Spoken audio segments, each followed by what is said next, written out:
Hello friends, welcome to everyone.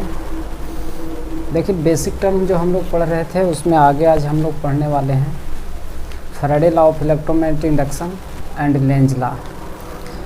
Previous video में हम आप लोग को Fleming's right hand rule and Fleming's left hand rule बता चुके हैं। आज हम लोग पढ़ने वाले हैं Faraday law of electromagnetic induction. तो चलिए स्टार्ट करते हैं।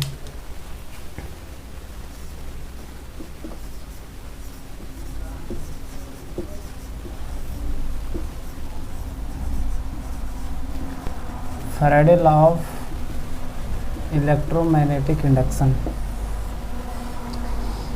क्या कहता है? Faraday law of electromagnetic induction, तो इसका दो स्टेटमेंट है। सबसे पहले स्टेटमेंट फर्स्ट देखेंगे, उसके बाद स्टेटमेंट टू।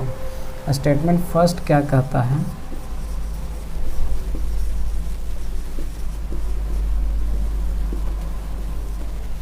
स्टेटमेंट फैराडे के स्टेटमेंट फर्स्ट के अनुसार ये कहता है कि whenever a conductor placed in magnetic field and that magnetic field changes then EMF induced in that conductor। यानी इसका कहने का मतलब ये है कि यदि किसी भी कंडक्टर को मैग्नेटिक फील्ड में रखा जाए, और सिर्फ मैग्नेटिक फील्ड में रखने से कुछ नहीं होगा। ऐसा नहीं है कि मैग्नेटिक फील्ड में कंडक्टर को रख दें और रखने से ही उसमें EMF इंड्यूस्ड होता है, ऐसा नहीं होता है। जब हम किसी कंडक्टर को मैग्नेटिक फील्ड में रखें तो मैग्नेटिक फील्ड चेंज होना चाहिए। अब मैग्नेटिक फील्ड चेंज होने के लिए क्या करेंगे हम? तो उसमें दो तरीका का हम अपना सकते हैं। या तो कंडक्टर को स्टेशनरी रखें और मैग्नेट को रोटेट करें, यानी दैट मीन्स मैग्नेटिक फील्ड को रोटेट करवाएं। या फिर ऐसा भी कर सकते हैं कि मैग्नेट को ही स्टेशनरी रखें और कंडक्टर को रोटेट करवाएं। तो दोनों में से किसी एक चीज़ को करें, यानी रिलेटिव मोशन होना चाहिए, दोनों के बीच सापेक्षिक गति होना चाहिए कंडक्टर और मैग्नेटिक फील्ड के बीच में। तब कहता है कि उस कंडक्टर में electromotive force that means EMF produce होगा। देखिए, इसको फिगर के माध्यम से हम समझते हैं कि यदि किसी मैग्नेटिक फील्ड में, सपोज दैट ये मैग्नेट है जिसका ये पोल नॉर्थ पोल और ये साउथ पोल है, इसका मैग्नेटिक फील्ड होगा नॉर्थ से साउथ की ओर। मैग्नेटिक फील्ड का डायरेक्शन हमेशा नॉर्थ से साउथ की ओर होता है।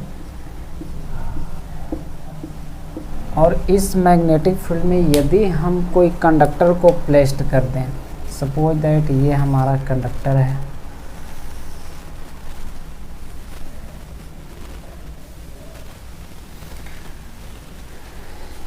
फैराडे लॉ ये बताया कि यदि कोई मैग्नेटिक फील्ड में किसी कंडक्टर को प्लेस्ड किया जाए, रखा जाए, और सिर्फ रखने से कुछ नहीं होगा, ऐसा करने से ऐसा नहीं है कि सिर्फ रख दें और EMF प्रोड्यूस हो जाए, नहीं। कंडक्टर को प्लेस्ड किया जाए और मैग्नेटिक फील्ड चेंज होने के लिए हम दो तरीका बताएं कि या तो मैग्नेट को रोटेट करवाएं, कंडक्टर को स्टेशनरी रखें, या फिर दूसरे तरीका में हम ये भी कर सकते हैं कि कंडक्टर को ही रोटेट करवाएं और मैग्नेट को स्टेशनरी रखें। तब इस कंडक्टर में EMF प्रोड्यूस होगा। तब इस कंडक्टर से क्या होगा? EMF प्रोड्यूस होगा, जिसको हम बाहर, अब यदि EMF प्रोड्यूस होगा यदि कंडक्टर क्लोज सर्किट का फॉर्मेशन करेगा, तब इस कंडक्टर में करंट भी फ्लो होगा। हम गैल्वेनोमीटर लगा देते हैं जिससे पता चलेगा, गैल्वेनोमीटर में डिफ्लेक्शन देगा तो पता चलेगा कि इसमें करंट फ्लो हो रहा है, EMF प्रोड्यूस हो रहा है या नहीं प्रोड्यूस हो रहा है। उसके लिए करंट तभी फ्लो होगा जब ये कंडक्टर क्लोज सर्किट का निर्माण करेगा। विदाउट क्लोज सर्किट करंट इसमें नहीं फ्लो होगा, सिर्फ क्या होगा? EMF प्रोड्यूस होगा। तो यही रूल था फैराडे का फर्स्ट स्टेटमेंट, जिसके अनुसार कि यदि कोई कंडक्टर को हम मैग्नेटिक फील्ड में रखें और यदि मैग्नेटिक फील्ड चेंज करता हो, तब उस कंडक्टर में EMF प्रोड्यूस होगा। इसका कंडीशन ये है कि no change in magnetic field no EMF is induced. जब तक मैग्नेटिक फील्ड में चेंज नहीं होगा तब तक EMF प्रोड्यूस नहीं होगा। ऐसा नहीं है कि मैग्नेटिक फील्ड में रख दिए सिर्फ और मैग्नेटिक फील्ड चेंज ना भी हो रहा है फिर भी EMF प्रोड्यूस होगा, ऐसा नहीं है। तो स्टेटमेंट यही है कि whenever a conductor placed in magnetic field and that magnetic field changes then EMF induced in that conductor। और मैग्नेटिक फील्ड को चेंज करने के लिए बताया दो तरीका, या तो कंडक्टर को स्टेशनरी रखें, मैग्नेट को रिवॉल्व करवाएं, या फिर मैग्नेट को स्टेशनरी रखें, कंडक्टर को रिवॉल्व करवाएं। दोनों में से कोई भी तरीका कर सकते हैं। यानी सापेक्षिक गति, रिलेटिव मोशन होना चाहिए मैग्नेटिक फील्ड और कंडक्टर के बीच में, तब इस कंडक्टर में ईएमएफ प्रोड्यूस होगा। ये फर्स्ट स्टेटमेंट था फैराडे का। फैराडे का सेकंड स्टेटमेंट क्या कहता है? फैराडे का सेकंड स्टेटमेंट से हमें मैग्नीट्यूड फाइंड होता है कि आखिर इसमें ईएमएफ प्रोड्यूस होगा तो कितना वोल्ट प्रोड्यूस होगा, 10 वोल्ट, 20 वोल्ट, 50 वोल्ट, 1000 वोल्ट, कितना वोल्ट प्रोड्यूस होगा, उसका मैग्नीट्यूड बताता है कौन सा? Second statement. फैराडे का सेकंड स्टेटमेंट के थ्रू जो इंड्यूस्ड ईएमएफ है उसका मैग्नीट्यूड पता चलता है। तो इस स्टेटमेंट के अनुसार क्या कहता है फैराडे का सेकंड स्टेटमेंट? ये कहता है कि इंड्यूस्ड ईएमएफ जो होगा वो डायरेक्टली प्रोपोर्शनल होगा rate of change of flux linkage के। The induced EMF is directly proportional to the rate of change of flux linkage. अब रही बात फ्लक्स क्या है, तो जो मैग्नेटिक लाइन ऑफ फोर्स है, इमेजिनरी लाइन ऑफ फोर्स है, वो मैग्नेटिक फ्लक्स, जिसको फाई से आप इंडिकेट करते हैं हम लोग। और इसमें यदि नंबर ऑफ टर्न से मल्टीप्लाई कर दिया जाए, नंबर ऑफ टर्न से मल्टीप्लाई कर दिया जाए, दैट मीन्स कॉइल के लपेटों की संख्या, कुंडली के फेरों की संख्या से यदि मल्टीप्लाई कर दिया जाए, तो ये दोनों का जो प्रोडक्ट होगा, यानी the product of number of turn and magnetic flux, ये दोनों का प्रोडक्ट होगा, ये कहलाएगा फ्लक्स लिंकेज। फ्लक्स लिंकेज, देखिए लिंकेज हम बोल रहे हैं, एक होता है लीकेज। तो ये लीकेज मीन्स होता है बर्बाद हो जाना, लीक कर जाना। तो लीक नहीं बल्कि लिंकेज रखना है, लिंक मीन्स जुड़ना, तो लिंकेज रखना कहलाता है। तो ये दोनों का फ्लक्स और नंबर ऑफ टर्न का प्रोडक्ट जो होगा वो क्या कहलाएगा? Flux linkage. तो ये स्टेटमेंट बताता है सेकंड स्टेटमेंट, जो सेकंड स्टेटमेंट से मैग्नीट्यूड बताता है। Same Newton's law of motion का सेकंड लॉ, न्यूटन्स के सेकंड लॉ ऑफ मोशन के आधार पर है, जिसमें उसमें होता है force directly proportional to rate of change of linear momentum. सेम उसी तरह से यहाँ भी होगा कि induced EMF directly proportional to rate of change of flux linkage. Induced EMF किसके प्रोपोर्शनल होगा? Rate of change of flux linkage के। तो यदि हम इस स्टेटमेंट को लिखेंगे मैथमेटिकली तो ई डायरेक्टली प्रोपोर्शनल टू। अब रही बात कि फ्लक्स लिंकेज में चेंजिंग लाना है, तो एन तो चेंज होगा नहीं, नंबर ऑफ टर्न कॉइल का एक बार में 10 टन हम लपेट दिए हैं कॉइल को, तो 10 टन ही रहेगा। ऐसा नहीं कि अभी वो 10 टन है और कुछ समय के बाद वो 20 टन बन जाएगा, ऐसा नहीं। चेंज निकालना होता है तो हमको फाइनल माइनस इनिशियल करना होता है। तो सपोज दैट फाइनल जो है फ्लक्स लिंकेज वो है n∅2 और इनिशियल जो था वो n∅1 है। चेंज निकालना होता है तो final flux linkage minus initial flux linkage लिखें, चेंज इन फ्लक्स लिंकेज। और फिर रेट कह रहा है तो रेट के लिए हम dt इसमें चेंज इन टाइम से डिवाइड कर दिए।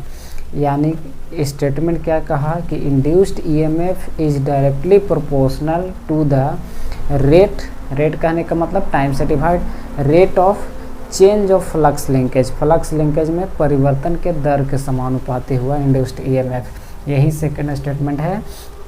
एक बार फिर से सुनिए फ्लेमिंग्स फैराडे का सेकंड स्टेटमेंट कि induced EMF is directly proportional to the rate of change of flux linkage. इस अनुसार से यदि हम E directly proportional to n दोनों में से कॉमन लें, n कॉमन होगा तो रहे बचेगा ∅2 माइनस ∅1 अपॉन dt। और n को E directly proportional to n को n लिखें और ∅2 माइनस ∅1 चेंज इन फ्लक्स को हम क्या लिख सकते हैं? d∅ लिख सकते हैं, d∅ बाई dt। यदि आप प्रोपोर्शनिटी का साइन हटाते हैं तो E प्रोपोर्शनिटी का साइन हटाएंगे तो E equal to k into n d∅ by dt होगा, k into n d∅ by dt। और k का वैल्यू ऐसा सिस्टम में k का वैल्यू 1 होता है, यानी ऐसा सिस्टम k का वैल्यू 1 होता है। तो फाइनल हमारा E इक्वल टू k के जगह पर 1 प्लेस कर देंगे तो आएगा n d∅ बाई dt। ये हमारा फॉर्मूला इसका निकल गया मैग्नीट्यूड का। इतना वोल्ट प्रोड्यूस होगा ईएमएफ। यानी जब किसी कंडक्टर को किसी मैग्नेटिक फील्ड में रखेंगे और मैग्नेटिक फील्ड चेंज होगा तो उसमें जो इंड्यूस्ड ईएमएफ होगा उसका मैग्नीट्यूड कितना होगा, तो कहता है कि E = n d∅dt। यहाँ n नंबर ऑफ टर्न है, फाई फ्लक्स है, t टाइम है। तो जितना ज़्यादा रेट से फ्लक्स चेंज करेगा, दैट मीन्स जितना स्पीड से जितना रिलेटिव मोशन होगा उसके अनुसार रेट से फ्लक्स चेंज होगा, और जितना नंबर ऑफ टर्न अधिक रहेगा उसके अनुसार ईएमएफ जो प्रोड्यूस होगा उतना ही ज़्यादा होगा। यहाँ से भी पता चल रहा है कि जब तक rate of change of flux linkage नहीं होगा, तब तक कोई ईएमएफ इंड्यूस्ड नहीं होगा। तो यही था न्यूटन्स फैराडे का सेकंड स्टेटमेंट कि जो ईएमएफ प्रोड्यूस होगा वो डायरेक्टली प्रोपोर्शनल होगा rate of change of flux linkage के, और उसको सोल्व करने के बाद ये फार्मूला है E = n d∅dt।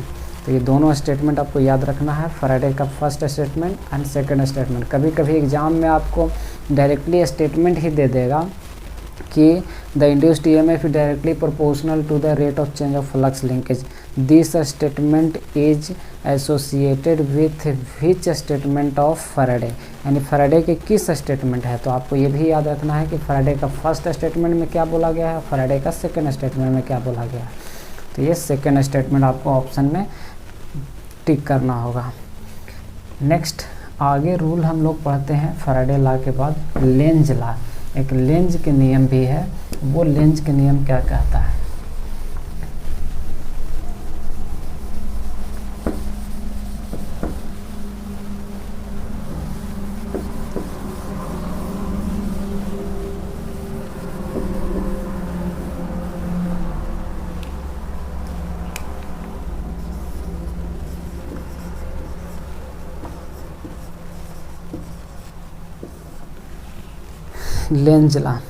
Lenz law क्या कहता है कि इंड्यूस्ड ईएमएफ या इंड्यूस्ड करंट इस डायरेक्शन में फ्लो करता है कि वह जिस कारण से प्रोड्यूस होता है उसी कारण को विरोध करता है। कहावत सुने होंगे कि जिस थाली में खाया उसी थाली में छेद कर दिया।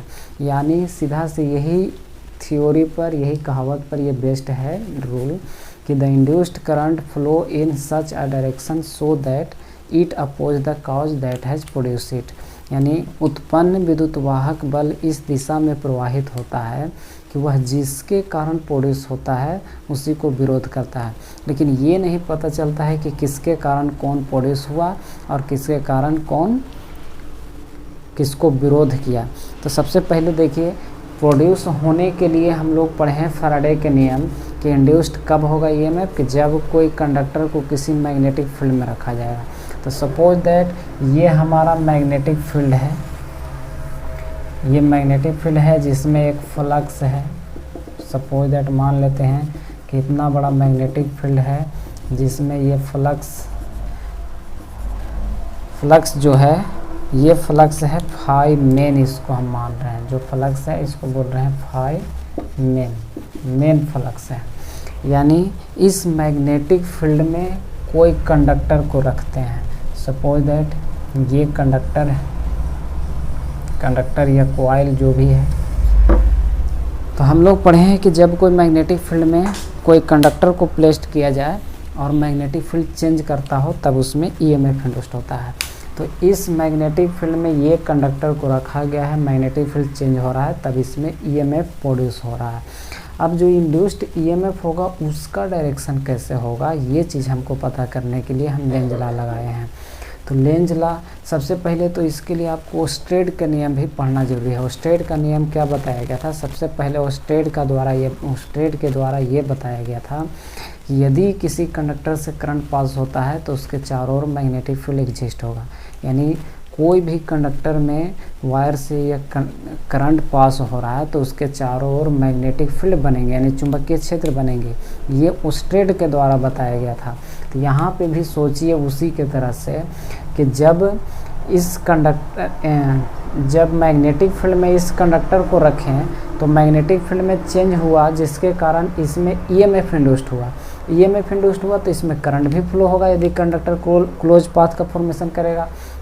तो यदि इसमें करंट फ्लो हो रहा है इंड्यूस्ड होने के बाद, तो ओस्टेड के नियम के अनुसार इस कंडक्टर के चारों ओर भी क्या बनेंगे, मैग्नेटिक फील्ड बनेंगे। तो एक दूसरा मैग्नेटिक फील्ड हमने बना देता हूँ कि इस कंडक्टर में करंट पास होने से ये मैग्नेटिक फील्ड इसमें बन रहा है। तो ये मैग्नेटिक फील्ड जो बना इसको बोल रहे हैं फाई इंड्यूस्ड।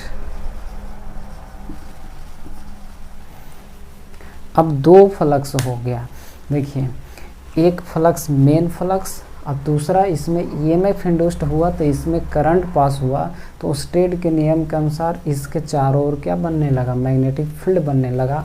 तो ये फ्लक्स को हम बोल देंगे क्या, फाई इंड्यूस्ड। अब लेंज के नियम यही कहता है कि ये अपना करंट का डायरेक्शन इस तरह से सेट करेगा कि इसके कारण जो इंड्यूस्ड फ्लक्स हुआ वो मेन फ्लक्स को क्या करेगा, अपोज करेगा, विरोध करेगा। सपोज दैट मानते हैं कि मेन फ्लक्स का डायरेक्शन ऐसे है लेफ्ट टू राइट, तो इंड्यूस्ड फ्लक्स होगा उसका डायरेक्शन जस्ट अपोजिट होगा, एक दूसरे को कैंसिल करेगा।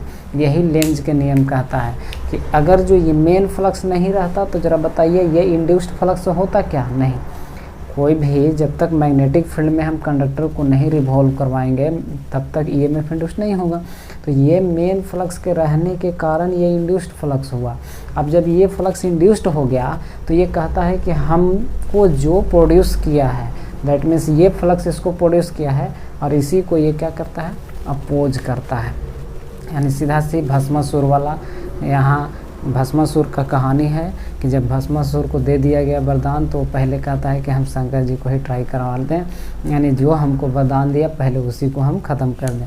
सेम उसी तरह से है कि जिस मैग्नेटिक फील्ड के कारण इसमें ईएमएफ इंड्यूस्ड हुआ, फाई इंड्यूस्ड हुआ, अब जब फाई इंड्यूस्ड हो गया तो ये अपना डायरेक्शन इस तरह से सेट रखता है, करंट ही इस तरह से फ्लो करता है ताकि ये मेन फ्लक्स को क्या करे, अपोज करे इंड्यूस्ड फ्लक्स।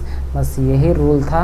और शॉर्ट में हम लोग स्टेटमेंट बोलते हैं कि उत्पन्न विद्युत धारा इस दिशा में प्रवाहित होती है कि वह जिसके कारण उत्पन्न होता है उसी का विरोध करता है। अब आप पता चला कि किसके कारण कौन उत्पन्न हुआ, ये मेन फ्लक्स के कारण इंड्यूस्ड फ्लक्स प्रोड्यूस हुआ। अब इंड्यूस्ड फ्लक्स मेन फ्लक्स को क्या करेगा, अपोज करेगा। एक बात और ध्यान रखना है नोट पॉइंट में कि लेंज का जो नियम है वो बेस्ट है, लेंज का नियम law of conservation of energy. Law of conservation of energy क्या कहता है कि energy neither created not destroyed, ऊर्जा का न तो निर्माण किया जा सकता है और न ही उसका विनाश किया जा सकता है, केवल one form to another form उसको कन्वर्ट कर सकते हैं। तो जितने मात्रा में हम दूसरे एनर्जी देंगे इलेक्ट्रिकल एनर्जी को प्रोड्यूस करने के लिए उतना इलेक्ट्रिकल एनर्जी प्रोड्यूस हो जाएगा, यही है। यानी जितना ऊर्जा दूसरा फॉर्म में हम एनर्जी देंगे इलेक्ट्रिकल एनर्जी प्रोड्यूस करने के भी उसे उतना मात्रा में इलेक्ट्रिकल एनर्जी प्रोड्यूस हो जाएगा। अब रही बात कि उस इलेक्ट्रिकल एनर्जी को हम पूरी तरह से अचीव कर पाते हैं, गेन कर पाते हैं, या फिर हीट के रूप में कुछ लॉस हो जाता है, वो डिपेंड नहीं करता है। यानी law of conservation of energy पर ये लेंज का नियम वर्क करता है। अब एक बात और आई, अब आप लोग को थोड़ा सा कन्फ्यूजन वाली बात ये भी होगी, कभी कभी आपके एग्ज़ाम में ये पूछ दिया जाएगा कि इंड्यूस्ड ईएमएफ का डायरेक्शन किस नियम से फाइंड करते हैं। बहुत सारे ऑब्जेक्टिव ऐसा भी सस्पेंस वाला रहता है। आपको ऑप्शन में रहेगा Fleming's right hand rule, Fleming's left hand rule, Lenz law and none of the above, ये भी हो सकता है। देखिए अभी जो रूल हम पढ़ें तो इस रूल के अनुसार जो इंड्यूस्ड ईएमएफ होता है E is equal to n d phi by d t, इसमें माइनस लग जाता है, इसके आगे माइनस साइन, तो माइनस साइन हम लोग लगा देते हैं इसलिए ऐसा नहीं सोचिएगा कि ईएमएफ माइनस 2 वोल्ट होगा, नहीं, वो डायरेक्शन बताता है। तो इंड्यूस्ड ईएमएफ जो होगा वो मेन फ्लक्स के जस्ट अपोजिट डायरेक्शन में होगा, यानी फाई जो है उसके जस्ट अपोजिट डायरेक्शन में, इसलिए माइनस साइन लगता है। तो ये ध्यान रखने वाली बात है कि E is equal to n d phi by d t सिर्फ फैराडे लॉ है, जबकि E is equal to minus of n d phi by d t Lenz law है। कभी कभी ऑब्जेक्टिव में पूछ देगा कि फैराडे के नियम में माइनस जो आया वो किस नियम के अनुसार आया, तो लेंज के नियम के अनुसार E is equal to minus n d phi by d t होता है। चलिए हम क्वेश्चन जो बता रहे थे, एक तो पॉइंट बताएं कि लेंज लॉ वर्क करता है कंजर्वेशन ऑफ एनर्जी पर, दूसरा हमको ये ध्यान रखना है कि लेंज के नियम जो है वो किस चीज़ को फाइंड करने के लिए, तो ये भी इंड्यूस्ड ईएमएफ का डायरेक्शन फाइंड करने के लिए यूज किया जाएगा। लेकिन कभी कभी एग्जाम में आपके क्वेश्चन आएंगे कि the direction of induced EMF is determined with the help of, the direction of induced EMF is determined with the help of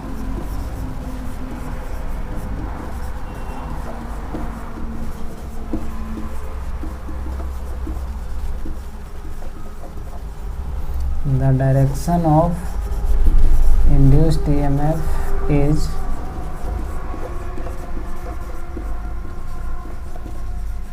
determined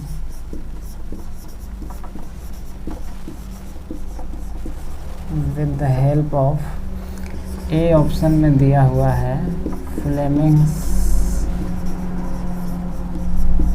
right hand rule,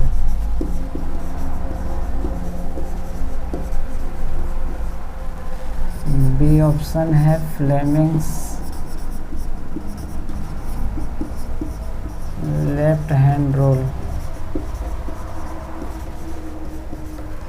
and C option है Lenz law. D option none of the above. देखिए आप लोग के मन में ये suspense हो रहा होगा कि डी ऑप्शन में होना चाहिए था बोथ ए एंड सी, क्योंकि फ्लेमिंग्स राइट हैंड रूल से भी इंड्यूस्ड ईएमएफ का डायरेक्शन फाइंड होता है और लेंज का नियम से, लेंज लॉ से भी फ्लेमिंग्स लेंज लॉ से भी इंड्यूस्ड ईएमएफ का डायरेक्शन ही फाइंड करते हैं। तो आपके दिमाग में आ रहा होगा कि ए एंड सी दोनों होना चाहिए था, लेकिन ऐसा ऑप्शन में है ही नहीं, सस्पेंस वाली बात है। तो अब हम इसमें से जो हाईएस्ट प्रायोरिटी होगा, जो सबसे सटीक जवाब होगा, उसको हम लोग सेलेक्ट करेंगे। तब इसमें कौन सा होगा? देखिए फ्लेमिंग्स राइट हैंड रूल से भी हम लोग पढ़े हैं कि जनरेटर में इंड्यूस्ड ईएमएफ का डायरेक्शन फाइंड करते हैं। लेंज लॉ भी बताएं कि लेंज लॉ भी इंड्यूस्ड ईएमएफ का डायरेक्शन ही फाइंड करता है। तो अब कौन होगा? अब देखिए इसमें जो सटीक जवाब होगा आपका वो लेंज लॉ होगा, लेंज के नियम इसमें आपका आंसर होगा। अब रही बात कि क्यों ऐसा होगा, लेंज का नियम फ्लेमिंग्स राइट हैंड रूल क्यों नहीं होगा यहाँ पे? तो देखिए फ्लेमिंग्स राइट हैंड रूल है, वो डायरेक्शन इंड्यूस्ड ईएमएफ का बताता है, लेकिन किस प्रकार के इंड्यूस्ड ईएमएफ का डायरेक्शन बताता है? दो प्रकार से इंड्यूस्ड ईएमएफ होते हैं, एक स्टैटिकली इंड्यूस्ड ईएमएफ और दूसरा dynamically induced EMF. Statically EMF की एकदम जो भी कॉइल है या वो स्थिर है और मैग्नेटिक फील्ड उसमें अल्टरनेटिंग जा रहा है, जिसके कारण इंड्यूस्ड ईएमएफ होता है। दूसरा होता है एक डायनेमिकली जिसमें बताया गया था फोर्स का डायरेक्शन, मैग्नेटिक फील्ड का डायरेक्शन, तब करंट का डायरेक्शन इंड्यूस्ड हुआ था। तो वो जो मोशन में कॉइल को रख करके हम या फिर मैग्नेट को रख करके ईएमएफ इंड्यूस्ड करवाएं, उसको बोलते हैं डायनेमिकली इंड्यूस्ड ईएमएफ। तो फ्लेमिंग्स राइट हैंड रूल है, ज़रा बताइए इसमें से फोर्स और मैग्नेटिक फील्ड का डायरेक्शन पता नहीं रहेगा तो क्या हम करंट का डायरेक्शन फाइंड कर सकते हैं? नहीं। तो दो चीज़ हमको पता रहना चाहिए तभी हम करंट का डायरेक्शन फाइंड कर सकते हैं। तो फ्लेमिंग्स राइट हैंड रूल सिर्फ डायनेमिकली इंड्यूस्ड ईएमएफ का डायरेक्शन बताता है, लेकिन लेंज का नियम जो है ये statically induced EMF as well as dynamically induced EMF दोनों प्रकार से इंड्यूस्ड ईएमएफ का डायरेक्शन बताता है। इसलिए यहाँ ज़्यादा सटीक रिप्लाई होगा वो हमारा लेंज लॉ होगा। हाँ, ये यदि पूछता आपको कि the direction of induced EMF in generator में इंड्यूस्ड ईएमएफ का डायरेक्शन क्या होगा, तब आप वहाँ पे Fleming's right hand rule select करते हैं। या फिर ऐसा ऑप्शन रहता यहाँ पे ए एंड सी बोथ रहता तो आप उसको सेलेक्ट करते ए एंड सी बोथ को। लेकिन इस प्रकार के केस अगर जो क्वेश्चन आपके आएंगे तो ज़्यादा सटीक आपको लेंज लॉ सेलेक्ट करना है। और लेंज लॉ क्यों? क्योंकि ये dynamically induced EMF as well as statically induced EMF दोनों प्रकार के इंड्यूस्ड ईएमएफ का डायरेक्शन बताता है। तो यही थे आपके कुछ बेसिक्स जिसमें आपको बताया गया Fleming's right hand rule, Fleming's left hand rule, Faraday law of electromagnetic induction जिसमें फर्स्ट स्टेटमेंट और सेकंड स्टेटमेंट बताएं, और ये लेंज लॉ बताएं। तो इसको ध्यान में रखना है आपको बेसिक के लिए। ठीक है, नेक्स्ट वीडियो में हम आगे को कंटिन्यू करेंगे। Thank you.